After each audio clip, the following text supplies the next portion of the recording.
Des retrouvailles en finale, presque un classique pour les Sables et Nantes qui se partagent le titre de champion de France de footnet depuis 11 ans. On a peut-être à cœur de les retrouver donc après leur match, histoire de se venger un petit peu et de retrouver notre titre.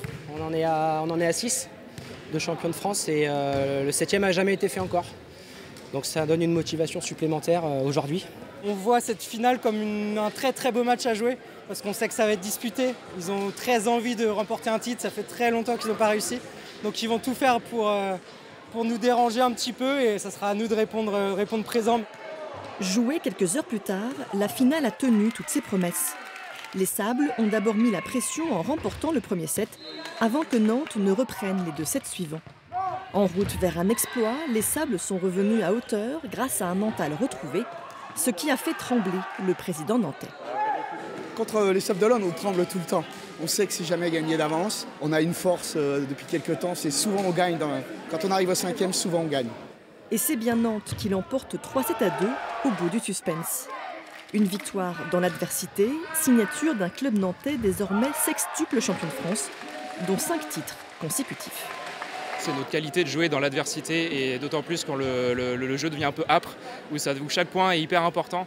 C'est ce qui fait notre force nous à Nantes et ce qui nous permet justement à chaque fois de ramener le titre. Il y a un aspect physique qui a manqué un peu. On a un joueur qui s'est blessé lors de la première demi-finale. Je pense que ça a été une épine un peu dans notre pied. Mais bon, après, Nantes a été très bon aussi. Ils ont su hisser leur niveau de jeu et puis félicitations à eux. Mais tout n'est pas perdu pour les finalistes. Comme les vainqueurs, certains auront sans doute marqué des points pour rejoindre l'équipe de France au championnat d'Europe dans quelques semaines. Et pour aller un peu plus loin dans ce sport, nous sommes avec Guillaume Ortiz. Bonjour. Bonjour. Vous êtes le sélectionneur de cette équipe de France de footnet. C'est ici qu'il faut être pour bâtir l'équipe de France de demain? S'il y avait un week-end que j'ai bien coché sur mon agenda, c'est aujourd'hui. Donc sur les 4 équipes présentes, dans chaque équipe, il y a des joueurs susceptibles d'intégrer le groupe France sur le prochain championnat d'Europe. Donc on est venu voir les meilleurs joueurs français et dans la semaine, il faudra donner une liste de joueurs qui se prépareront pour la Roumanie début juillet. Il y a une bonne partie de ces joueurs actuellement en équipe de France qui viennent des Pays de la Loire? Oui, il y en a quelques-uns, oui, bien sûr. D'ailleurs, c'est un beau vivier depuis plusieurs années entre le club de Nantes et les Sables d'Olonne. Donc il y a de très bons joueurs. Tous, malheureusement, ne peuvent pas aller en équipe de France, mais je sais qu'il y a des bons joueurs à piocher dans les Pays de la Loire. Et alors, le footnet, pour connaître un peu mieux ce sport, d'où ça vient? Quand est-ce qu'il a été créé?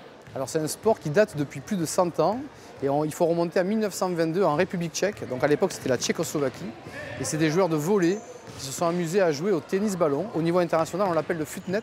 Voilà, mais pour les anciens, un tennis-ballon, ça leur parlera sûrement un peu plus. Combien il y a de clubs de footnet en France? Alors, à l'heure actuelle, il y a une trentaine de clubs qui participent à des compétitions nationales, mais il y a de plus en plus de clubs de football qui créent leur propre section de footnet. Donc jusqu'où on va aller, je ne sais pas, mais en tout cas, ça se développe assez vite. On y joue sur toute la planète, donc en Amérique du Sud, en Asie, en Afrique. Donc c'est quelque chose qui est vraiment développé un peu partout, même si l'Europe a un peu plus d'avance sur les autres continents. Qu'est-ce qu'il y a dans le footnet qu'il n'y a pas dans le futsal, par exemple, ou le football? On touche le ballon en permanence. Même si vous perdez, vous touchez le ballon, contrairement au futsal ou au football, où on peut passer plus de temps à courir. Et je pense que c'est ce qui plaît aux gens, notamment, que ce soit les jeunes ou les moins jeunes, les garçons comme les filles. Vous perdez, mais vous avez touché le ballon.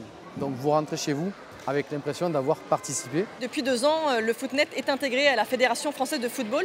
C'est une envie d'en faire un sport aussi prestigieux que le football? Ce qui est extraordinaire, c'est qu'on est dans la plus grande fédération française de sport. Donc intégrer la fédération française avec ce tout petit sport qui demande qu'à grandir, on a tout ce qu'il faut pour y arriver. Il y a des équipes féminines de footnet? Alors, le sport est mixte. Donc malheureusement, il n'y a pas de filles aujourd'hui, mais rien n'interdit une fille d'intégrer le championnat de France. Et c'est ce qui se fait notamment à Saint-Raphaël, qui évolue en D2. Ils ont 2 féminines, et notamment des anciennes joueuses de foot de l'équipe de France. Ce n'est pas une histoire d'hommes, femmes ou de garçons et filles. Si vous avez la technique et que vous avez le physique, les filles et les garçons peuvent jouer ensemble sans aucun problème.